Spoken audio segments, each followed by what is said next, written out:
In this video, we're going to talk about the derivatives of vector functions.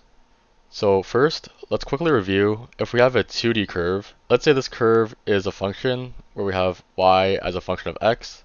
If we have a point here at x, we'll have an output, y or f of x, and the derivative at x is the rate of change there and the slope of that tangent line. So if you remember, what we could do to get the slope is we can find another point. So there's some other x value. We can call this x plus delta x, and then up here we have f of x plus delta x. And then we could draw a secant line connecting those 2 points. So we can make out the slope as f of x plus delta x minus f of x over x plus delta x minus x. And then this is basically like y2 minus y1 over x2 minus x1. And then the denominator can just reduce as delta x. So this secant line isn't necessarily the rate of change at x. If we move the second point closer and closer to x, reducing delta x, then we have more and more accurate representations of the rate of change at x. And that is how we derive the difference quotient in Calculus 1. If we want to take the derivative of f of x, we'll have f prime of x, and that equals the limit as delta x approaches 0 of f of x plus delta x minus f of x divided by delta x. Now in Calculus 3, with a curve in space, remember that we define this curve with vector r of t, where its initial point is at the origin and its terminal point is a point on the curve. And t is the independent variable. So if we have a second point along the curve, this vector here that goes to this point is r of t plus delta t. And then if we have a vector that starts from r of t and ends at r of t plus delta t, this is r of t plus delta t minus r of t. And then this is the secant vector. We'll decrease values of delta t, so we have a shorter and shorter distance between those 2 points, so that we can get the tangent vector at r of t. That is why we can say the derivative of r of t, or r prime of t, equals the limit as delta t approaches 0 of r of t plus delta t minus r of t over delta t. With r of t having functions for each of its components, f of t for x, g of t for y, and h of t for z, the derivative of r of t with respect to t, r prime of t, or dr dt, this just equals f prime of t, g prime of t, and h prime of t, if functions f, g, and h are all differentiable. For vector functions differentiation rules, these are differentiation rules that are pretty similar to the ones learned from Calc 1. For scalar multiple, if you're taking the derivative of a constant times a vector function, you can leave the constant alone and just take the derivative of a vector function and then multiply it with the constant as is. And then for the second part, if you have f of t, which is a function in terms of t, and you multiply it to a vector function u of t, and you want to take the derivative of that, it's essentially like the product rule, where you have f prime of t times u of t plus f of t times u prime of t. So you're taking the derivative of the first function, and you're multiplying it by the second function, and you add it with the first function as is, and you multiply that with the second function's derivative. The sum rule and the difference rule are pretty much the same. If you have 2 functions over a sum or a difference, you can just take the derivative of each of the functions without rearranging anything. The dot product rule and the cross product rule are in the same format as the regular product rule, where you're taking turns taking the derivative again. And then the chain rule is pretty much the same. If you have a function in the argument of a vector function, then you take the derivative of the vector function with the same argument inside, and then you multiply that with the derivative of the function in the argument. So let's do example 1. Find r prime of 2 and r double prime of 2, given that r of t equals 3t times e to the t, comma, sine of 2t, comma, 2 to the t minus t. So first, we can identify that for x, we'll have f of t equals the first component's function, 3t times e to the t. And then for the second component, that's for y, g of t equals sine of 2t. And then we have h of t equals 2 to the t minus t. And to get r prime of t, we're just taking the first derivative of r of t. and that is taking the derivative of each function for each component. So f prime of t is the derivative of 3t times e to the t. We can use the product rule where we can break it up into this first function and the second function. We have the first function as is, 3 times t, multiplied by the derivative of the second function, e to the t. The derivative of e to the t is still e to the t.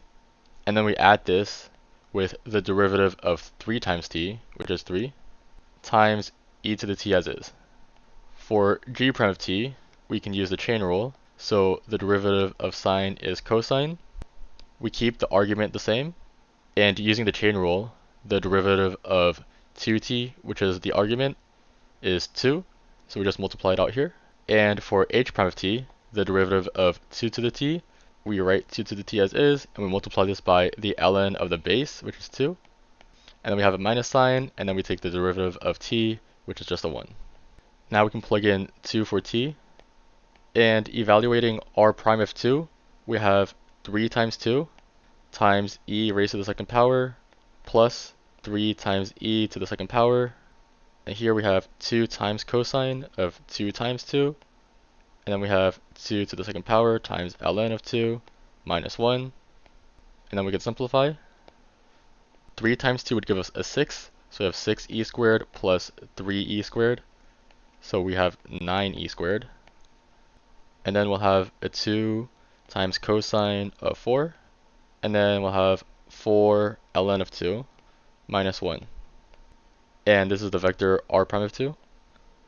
For r double prime of t, the second derivative of r of t, we're just taking the derivative of r prime of t.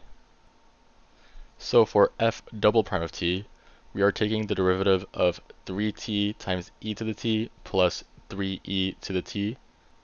So for the derivative of the first term of the sum, 3t times e to the t, we just did that earlier, and we got this whole term. For the derivative of the second part of the sum, 3 times e to the t, the derivative of e to the t is still e to the t, and we'll still keep the 3 in the front. And that's f double prime of t. So for g double prime of t, we are taking the derivative of 2 times cosine of 2t. The derivative of cosine is negative sine.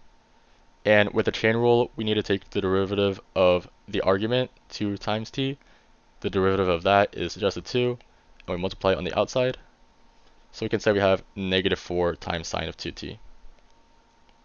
For h double prime of t, we are taking the derivative of 2 to the t times ln of 2 minus 1.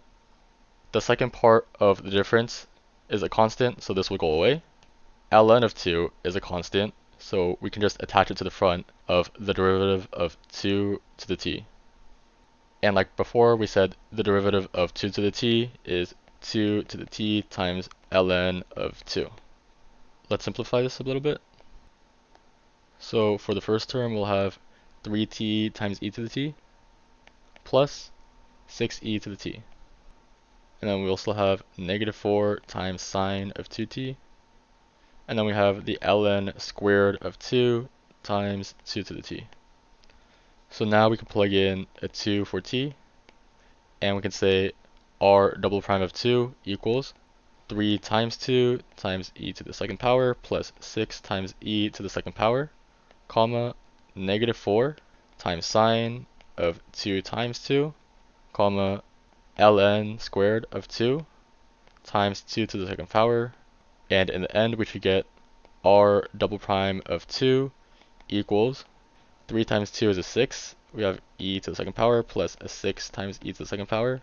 So this will give us a 12 times e to the second power, negative 4 times sine of 4, and 4 times ln squared of 2. Particle motion can be described with vector functions. The independent variable t can be thought of as time, and the vector r of t is the position vector. Now remember that r of t starts from the origin, and then the terminal point is a point on the curve. So as time t changes, you'll have new positions along the curve.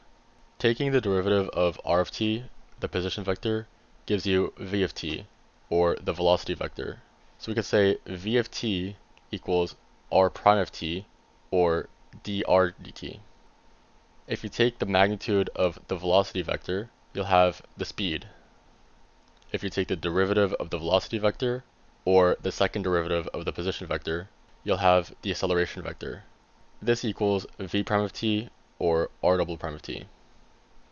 The velocity vector points in the direction of motion for the particle at time t, so the unit vector of the direction of motion is v of t over the magnitude of v of t, and that magnitude is 1 since it's a unit vector.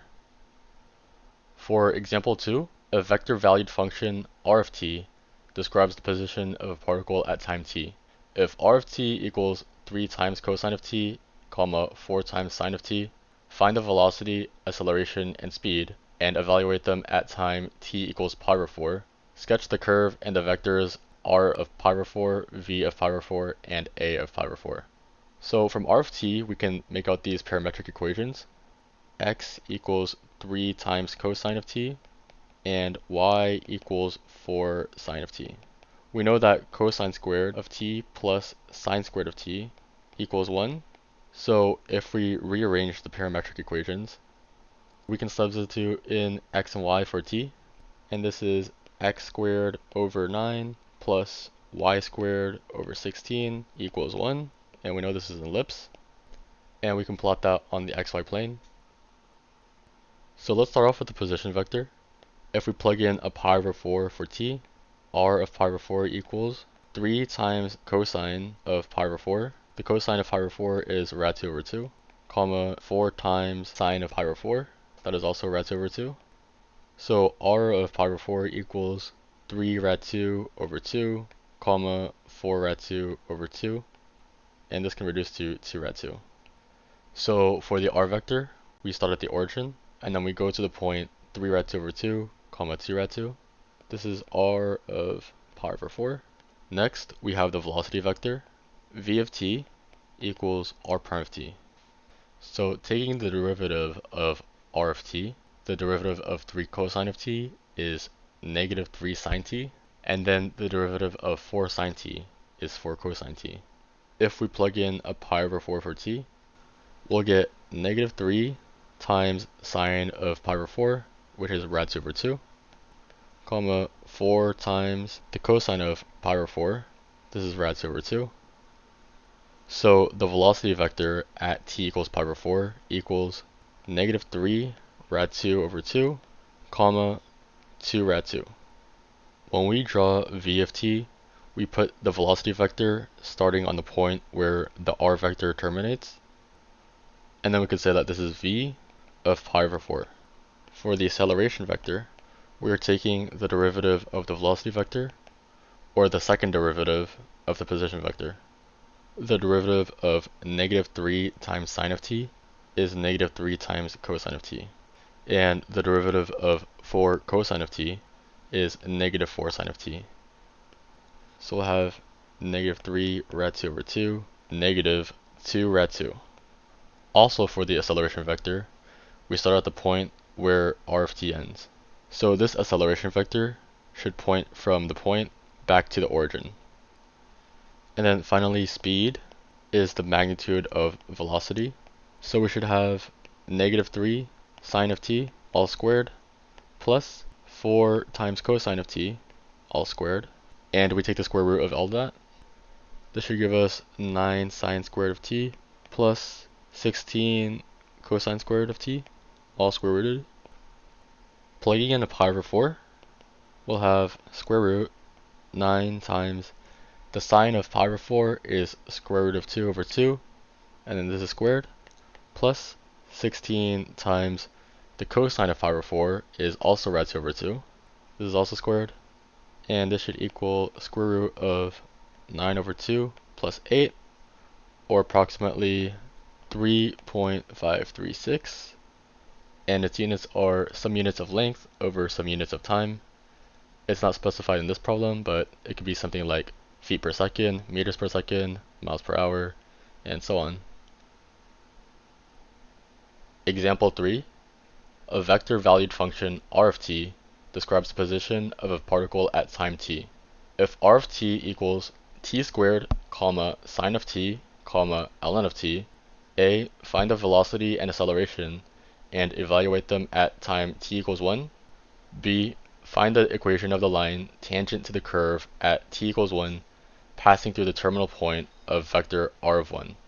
So we'll start with part A, and this isn't specifically asked, but it's nice if we know r of 1, and this would be 1, comma, sine of 1, comma, ln of 1, which is 0. And then next we can solve for v of t. V of t is the first derivative of r of t, so the derivative of t squared is 2t, the derivative of sine of t is cosine of t, and the derivative of ln of t is 1 over t. Plugging in the 1, we have 2, comma, cosine of 1, comma, 1 over 1, which is just 1. And for the acceleration vector a of t, we are taking the derivative of the velocity vector v of t. The derivative of 2t is 2. The derivative of cosine of t is negative sine of t. And the derivative of 1 over t is negative 1 over t squared. So a of 1 equals 2, negative sine of 1, and negative 1. For part B, we want to find the equation of a line tangent to the curve at a certain point. So let's say C is our curve in space. Again, we'll have a vector r of t that takes us from the origin to a point on that curve. And then this line is the line that is tangent to the curve at that point. And for the equation of a line, we had a vector v that runs parallel to the line through that point. And then it is scaled by t, which can take it up and down the line. Vector v, the tangent vector to the curve, is the derivative of r of t. So that is essentially the velocity vector. An important thing to note is that these two independent variables t in r of t and in v of t, those two pertain to the curve, and the variable t that's multiplied to v of t, this pertains to the line. So to differentiate this from the others, we're going to call this t t naught. And remember, the equation of a line is given by the point that the line passes through and a vector that is parallel to the line. And that point is the terminal point of r of t. So we can have the equation of the line L equal r of t plus t naught times v of t. And we want to evaluate this at t equals 1. We'll have L equals r of 1 plus t naught times v of 1. R of 1 is 1 sine of 1, 0, and this is multiplied by t naught that scales the vector 2 cosine of 1, 1. And that is the equation of the line. If you want the parametric equations, we can have x equals 1 plus 2 times t naught, y equals sine of 1 plus cosine of 1 times t naught, and z equals 0 plus 1 times t naught, or just t naught. Now I'm going to show you what the line and curve look like when plotted using GeoGebra. So this blue curve is r of t. For vector r of 1, we have the vector starting from the origin, going to a point on that curve. We found that that point was 1 sine of 1, 0. And the tangent vector is given by the derivative of the position vector. This is also known as the velocity vector, which describes its direction of motion. So it's given by this red vector right here, which starts at this point and goes out. And that helps us get the line that is tangent to that point, which you see in purple.